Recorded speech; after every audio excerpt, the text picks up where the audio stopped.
안녕하세요 여러분, 세상 돌아보기입니다.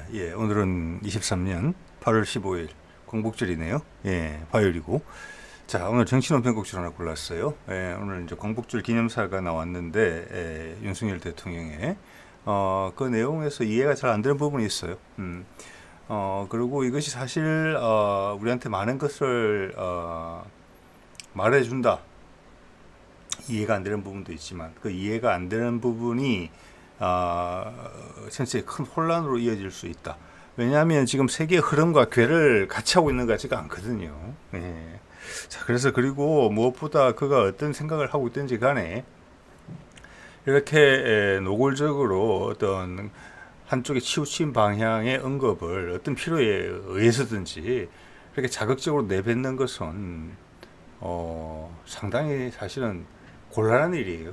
본인한테도 그렇고 전체한테도 그렇고 우리 전체한테도. 자, 한번 보겠습니다. 자, 이게 뭐 핵심 내용인 것 같은데, 일본과 공동이익 추구, 반국가 세력 활개, 이게 1년 만에 엄청나게 내용이 바뀌었거든요. 일본과 공동이익 추구, 여기에 뭐 동의하지 않는 분들이 훨씬 더 많으시리라고 봅니다만은 작년 광복절에도 했던 이야기예요. 그래서 이건 뭐 고정되어 있는 부분이고 변화가 큰 부분을 살펴봐야 되겠죠.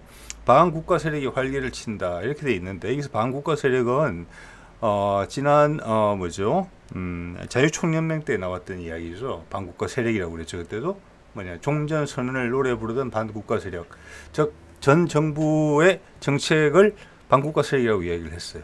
엄청나게 자극적인 말이죠. 이 부분이 작년과 엄청나게 달라진 부분이에요. 자, 그러면서 무슨 이야기를 했느냐, 이 공산 전체주의 세력, 맹종 세력, 추종 세력들에게 속거나 굴복해서는 안 됩니다. 자극적인 발언을 계속 쏟아냈고, 자, 이것은 지난 아까 말씀드린 자유총연맹 그때 6월 말이네요. 금년도 그때 나왔던 발언들이에요. 반국가 세력 종전선언 노래했다. 전 정부 겨냥. 반국가 세력들이 북 제재를 해제를 업수했고 종전선언 합창을 했다. 자, 대통령의 그때 이야기를 그대로 옮겨온 것을 보면은, 반국가 세력들은 핵무장을 고도화하는 북한 공산 집단에 대하여 유엔 안보리 제재를 풀어달라고 업소하고 유엔사를 해체하는 종전선언의 노래를 부르고 다녔습니다. 그래서 제가 몇 번 이제 말씀을 드렸죠.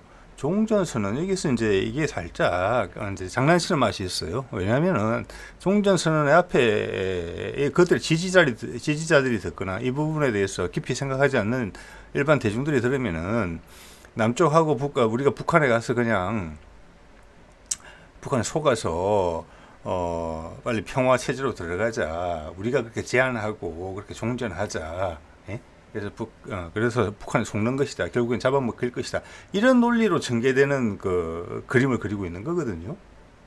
제가 여러 번 말씀드렸습니다만은 우리는 북한하고 종전선언을 할 입장에 안 돼 있습니다. 그죠? 그 휴전 협정문에는 유엔군 사령관, 그때 우리는 유엔군에 포함도 안 돼 있었어요. 유엔군 사령관, 즉 미군, 그 다음 중국군 사령관, 그 다음 북한군 사령관 김일성, 이렇게 돼 있어요. 그래서 여기서 종전선이라고 말을 하는 것은 북미 간의 종전선을 의미하는 거예요. 북한과 미국이 이제 휴전 상태를 종전으로 바꾸고 평화 체제로 넘어간다. 서로 이제 외교적 관계도 맺고 이거거든요. 그래서 우리가 어떻게 할 수가 없는 부분이에요. 이거는 미국의 결정이에요. 아니, 지금 모든 안보까지 우리가 다 기대겠다고 하는 미국인데, 지금 윤석열 정부에 하는 이야기를 보면은 신과 같은 존재죠. 미국은 모든 걸, 우리가 부족한 모든 것을 메꿔주는 든든한 세력인데, 그들이 한낱 5년짜리밖에 안 되는 한국의 대통령의 혀 돌림에 놀아나겠습니까?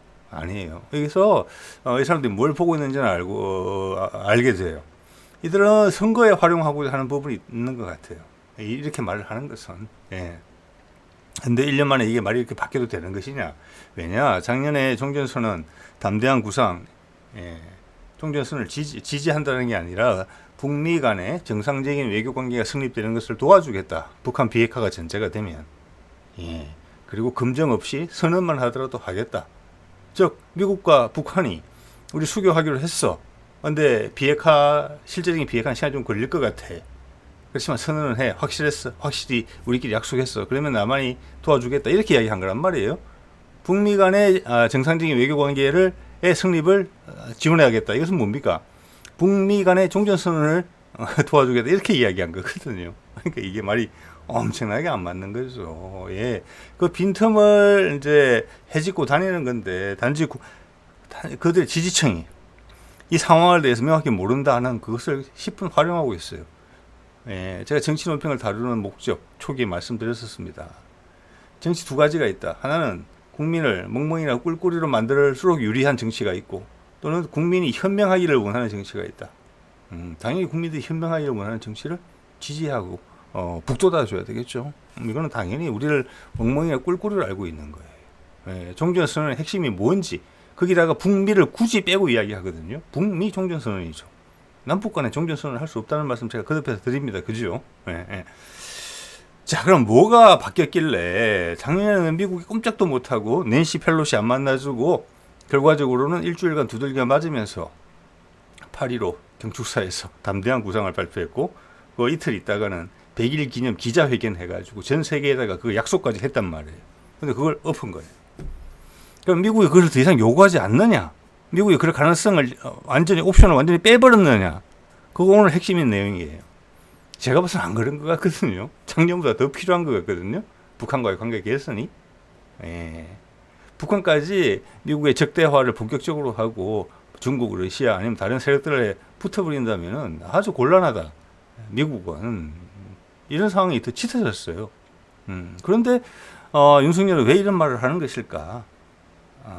이런 내용이죠. 예. 자, 작년에 100일 기념 기자회견이고 담대한 구상에 대한 내용을 구체적으로 질문 대답을 통해서 전 세계에 약속을 한 거예요. 이것도 저는 미국이 요구했다고 봅니다. 예. 그래서 이게 작년 8.15에 한 이야기예요. 이제 적어놨지요. 북한이 핵 개발을 중단할 경우 북미 관계 정상화를 위한 외교적 지원 제공. 이게 뭡니까? 예, 북미 관계 정상화가 북미 종전선언이에요. 작년에 이렇게 이야기해놓고 지금 금년 6월달부터는 북미 종전선언을 이야기하면은 반국가 세력이라고 그래요. 간첩이라고 그러고 반역자들이다, 역적 죄인들이다, 이렇게 이야기하는 거잖아요. 그럼 1년 전에 그것도 반국가 세력이었어요. 네, 너무 이해하기 어렵죠.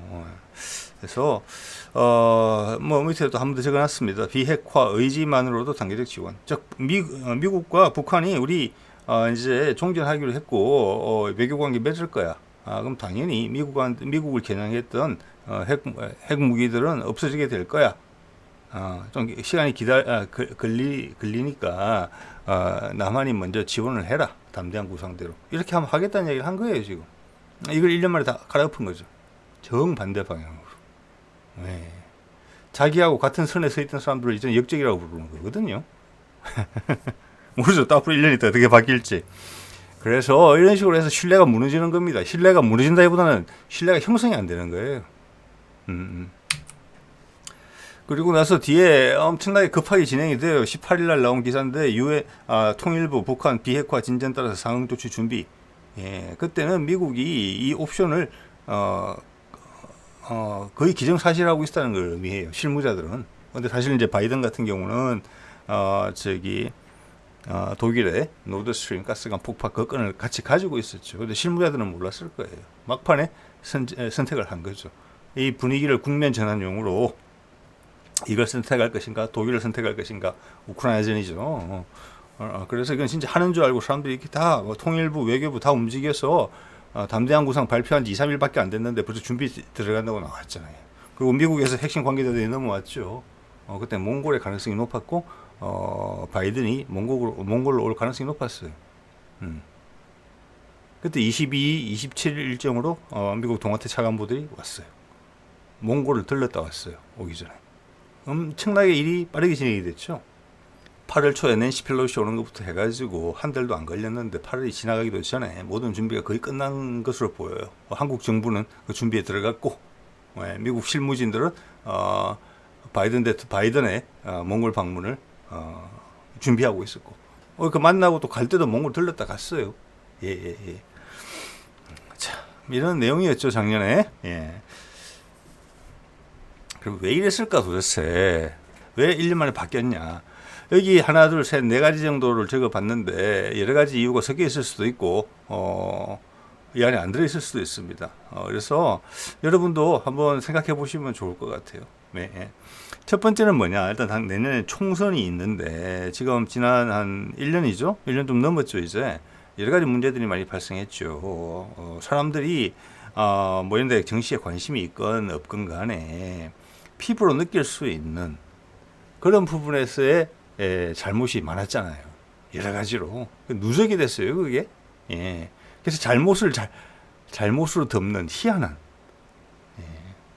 똥을 안 보여주기 위해서, 더러움을 감추기 위해서 똥으로 가리는 이런 상황이 벌어질 정도니까요. 그래서 일단 내년 총선에서의 문제가 골치가 아프겠죠. 예.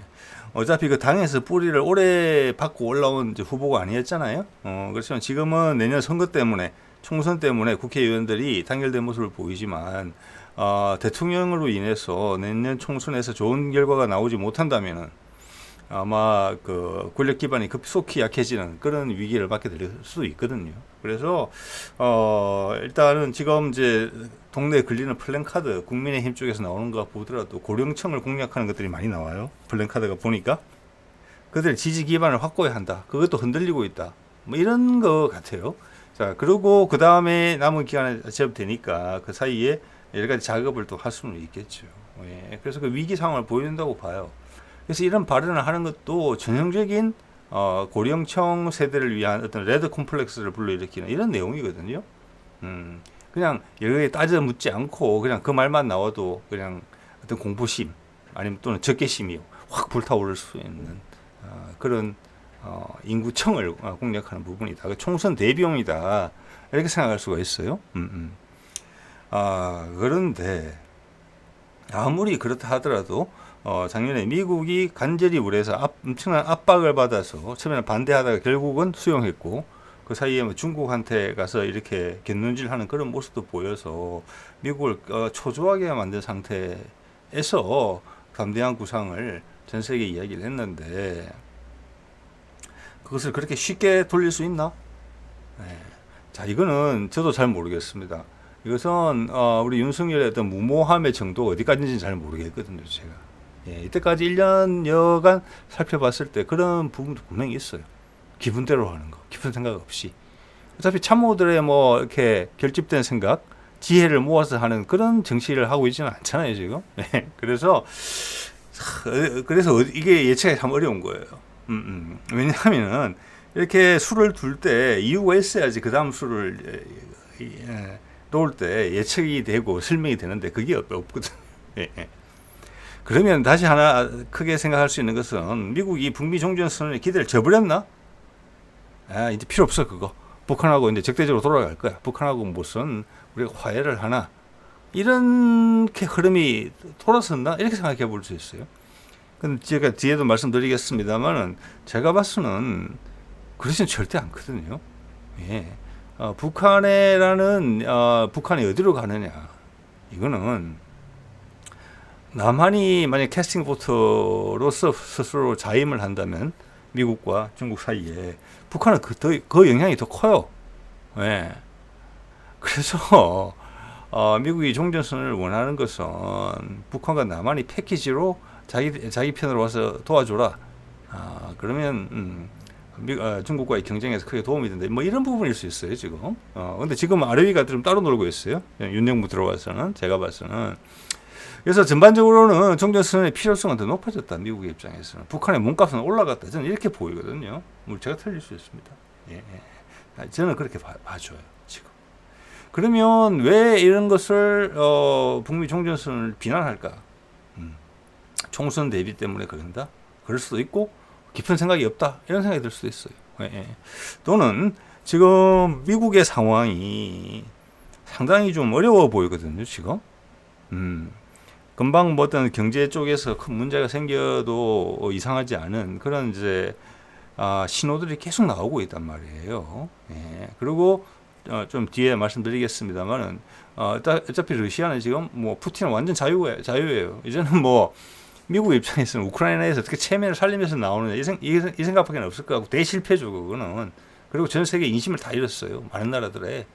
예, 그래서 중국이 지금 브릭스 미팅을 22일부터 24일 정도 하게 돼 있어요. 남아프리카 공화국에서. 거기에 참여하겠다는 나라들이 줄어섰어요 지금. 예. 큰일이죠. 달러 안 쓰겠다 그러고 새로운 화폐 만들겠다 그러잖아요. 달러의 한계를 극복할 수 있는 검 기반의 새로운 기축통화를 합의하겠다. 이거 그대로 된다. 이러면 치명타예요 지금. 그래서 지금 바깥에 보면은 경제 분야 전문가들, 뭐 아웃사이더들이 아니라 주류 중에서도 주류 이들이 얼마 안 남았다. 위기 곧 온다. 뭐 한 달, 두 달, 뭐 그러다가 안 되는 경우도 많이 있지만 공감되는 부분이 많이 있어요. 위기는 분명히 위기예요. 자, 그 결과를 어떻게 보면 패권 경쟁인데 그 결과를 우리가 미리 예단한 거 아닌가 빨리. 예, 그래서 절대 북한이 미국이 북한하고 이렇게 할 수는 없어. 우리가 조금 어떻게 하면은 미국을 곤란하게 만들 수 있어. 우리가 중국과의 관계를 개선해 버리면 그런 신호는 계속 있으니까. 그리고 뭐 지금 중국 경제가 사실은 미국 경제보다 크거든요. 세상의 지배력에서. 그리고 우리가 무역 대상도 뭐 1위가 중국이에요. 많은 국가들이 그렇죠. 미국이 쇠약해진 것이죠. 예. 아무리 그렇게 판단을 한다 하더라도 세상 일을 어떻게 알아요? 그 순간까지는 조심해야죠. 우리가 미국 같은 나라가 아니잖아요. 트럼프처럼 막 떠벌리고 다니면 수는 없잖아요. 예. 자중해서 정중동하면서 해야 되거든요. 근데 이런 말을 막 한다?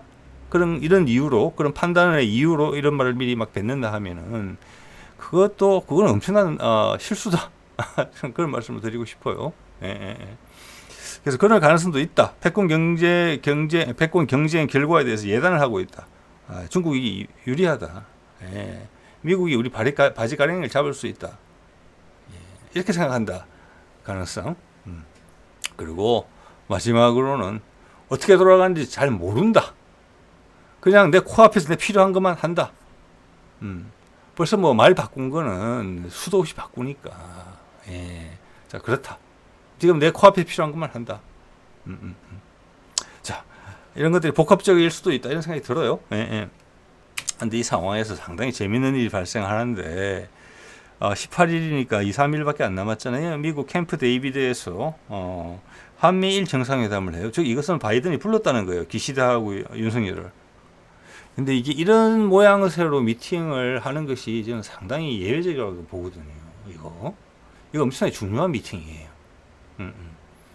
그리고 시기적으로도 그렇고. 그래서 바이든이 뭔가를 통보를 하려고 하는 것 같아요. 그래서 제가 왜 이 미팅이 상당히 중요할 것 같다. 거기다가 한국과 일본 정상들을 불렀단 말이에요. 이렇게 된 게 작년 작년 봄 정도에 미국 국무장관 블링컨이죠. 국무장관이 한국 외교장관과 일본 외교장관을 불른 적이 있어요. 하와이에. 그때도 그게 북한하고 상관이 있는 것이라고 저는 짐작을 했었거든요. 예, 준비를 하기 위해서. 이번에도 그런데 이번에는 대통령이 직접 불렀어요. 바이든이. 그래서 좀 큰 결정이다. 예, 그리고 제가 왜 지금 바이든이 뭔가 묘수를 낼 수밖에 없는 상황인지를 이제 이어지는 슬라이드에서 좀 말씀을 드려보도록 하겠습니다. 예. 첫 번째는 이거예요. 앞서도 말씀드렸지만 브릭스 정상회담이 남아프리카 공화국에서 8월 22일에서 24일 사이에 있어요. 예.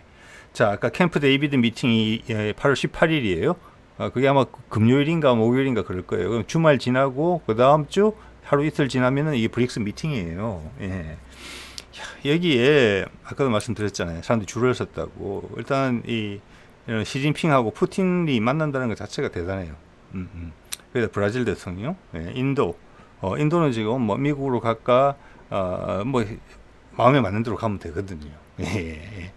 사우스 아프리카, 남아프리카 공화국 뭐 수장도 있고 이런데 아까도 말씀드렸지만 여기에 지금 업저버로서 아프리카에 많은 나라들이 참석했어요. 인기가 있어요. 지금 이게 인기가 있고 이게 이야기가 나오는 것이 아까도 말씀드렸지만 브릭스가 달러를 대체할 수 있는 새로운 기축통화를 내겠다 이렇게 했어요. 그게 많은 나라들이 동감을 하고 있고, 지난번도 말씀드렸지만 아르헨티나, 브라질, 뭐 말레이시아, 인도네시아, 뭐 그리고 중동의 나라들, 석유도 지금 뭐 시진핑은 계속 사우디 쪽에 대해 이야기를 하고 있죠.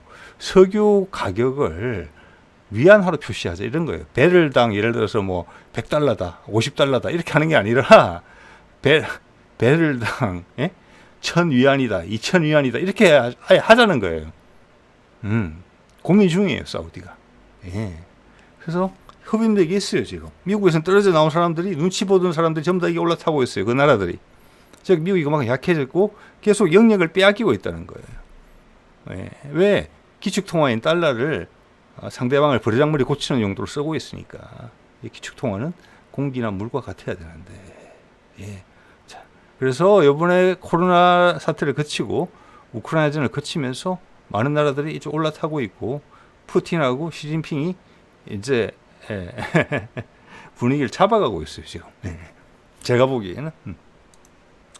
자, 이거 전에 무슨 일이 있었느냐. 이거 상당히 의미 있어요. 이게 금년도에 7월 27일, 28일 있었는데 두 번째 러시아 아프리카 그 정상회의를 했어요. 아프리카의 나라가 뭐 50 몇 개 정도 있는 모양인데 그 중에서 40 몇 개 국가의 정상들이 참석했어요. 90% 이상이 참석을 했어요. 예. 자, 이미 푸틴은 우크라이나전 이후의 상황에 대해서 이미 준비를 하고 있고 이게 치명타를 줬어요, 지금. 특히 프랑스한테. 이러고 나서 이때 무슨 행동을 했느냐면 푸틴이 여기 보시면 나오는데 아프리카 각국이 푸틴한테 러시아한테 지고 있는 빚이 230억 달러가 있어요. 예. 그게 우리 돈으로 하면 지금 한 30조 원 정도 돼요. 그걸 탕감해 줬어요. 자, 그러자 그 니제르에서 바로 쿠데타가 일어났죠. 그래서 프랑스 나가라 그러는 거잖아요. 그 착취를 하는 부분이 있었거든요, 프랑스가. 그 많은 나라들한테.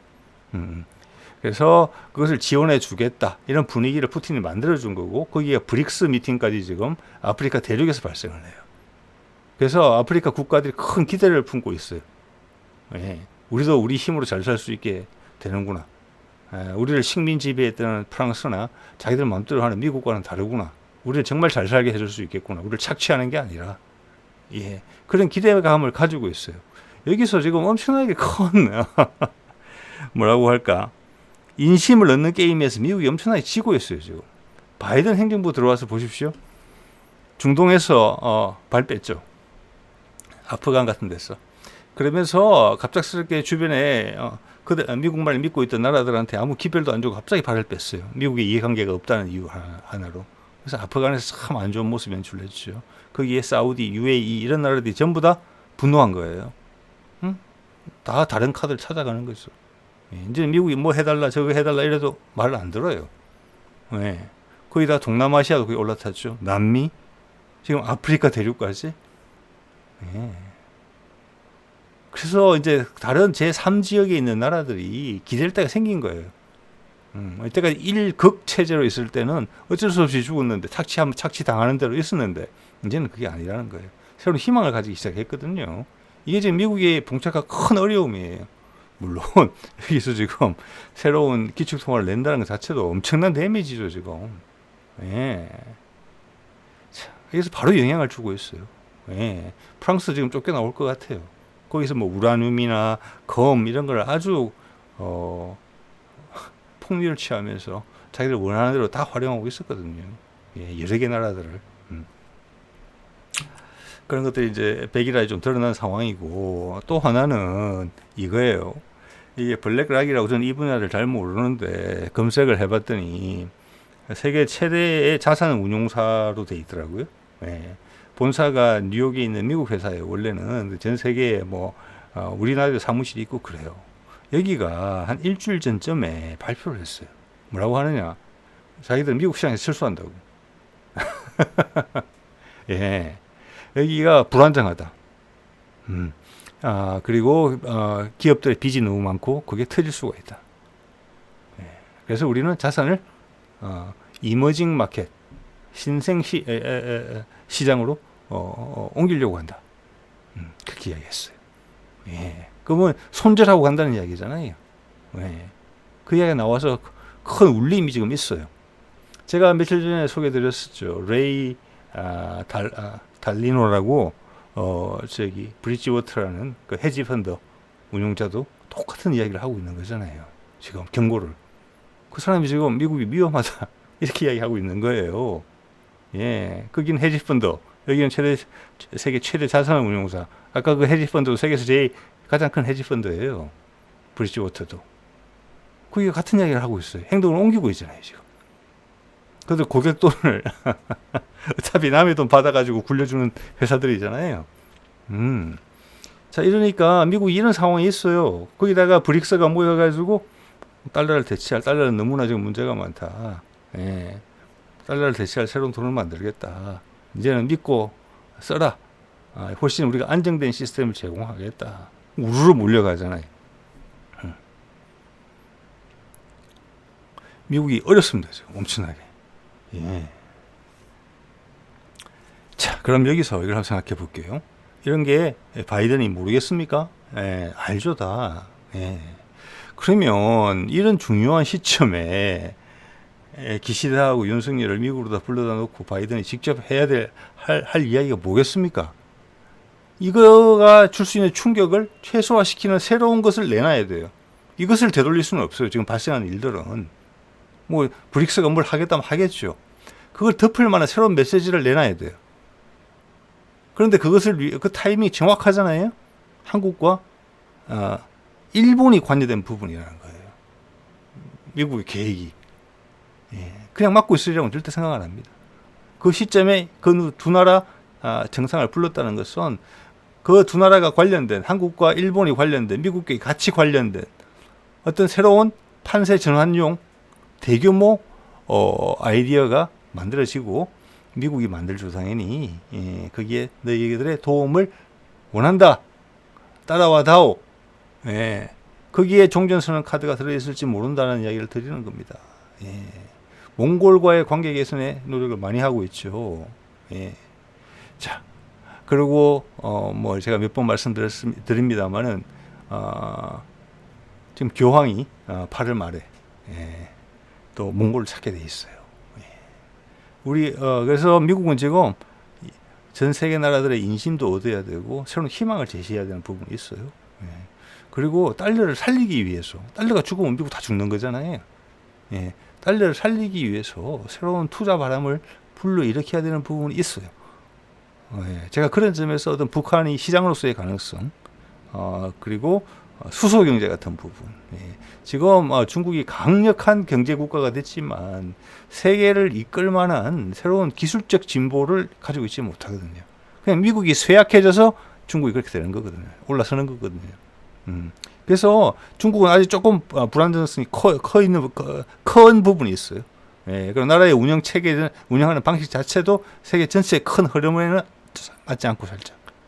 그런 점을 미국이 파고들 거다라는 말씀을 제가 드렸고, 그것이 새로운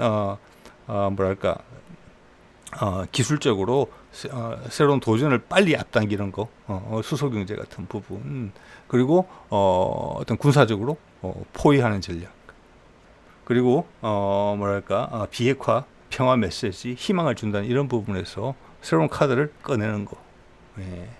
자, 그렇지 않으면은 중국과 전쟁을 할 수밖에 없어요.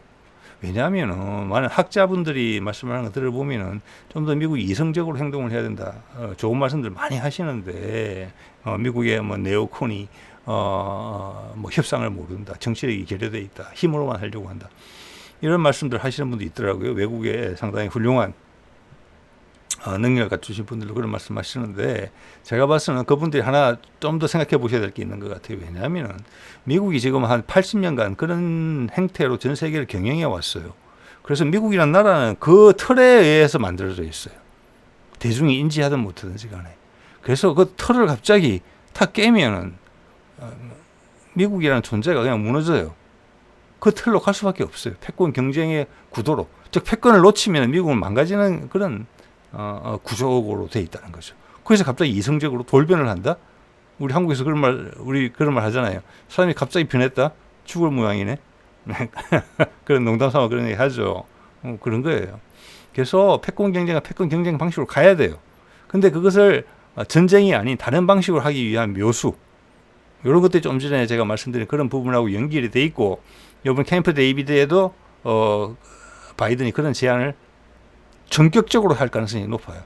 시간이 많지 않거든요. 미국이 그 다음 주에 바로 브릭 미팅이고 달러 나오고 미국의 자산 운용사들 아이고 빨리 달러 바꿔서 다른 자산으로 바꿔야 되겠다. 미국의 몰락이 가속화된단 말이에요. 그러면 그러면 진짜 타이완 해협에서 대만 해협에서 전쟁이 필요할지도 몰라요. 그냥 물러서지는 않을 거거든요. 그래서 이번 캠프 데이비드 미팅이 상당히 중요하다. 그리고 그 후보 중에 하나는 분명히 종전선언 들어있다. 그걸 빼고서 생각할 수 있는 부분이 없어요. 북한과의 관계 개선. 북한이 중국에 포섭된다. 그럼 미국 게임 끝난 거라고 봐야 돼요. 자, 오늘 이 정도 하겠습니다. 네.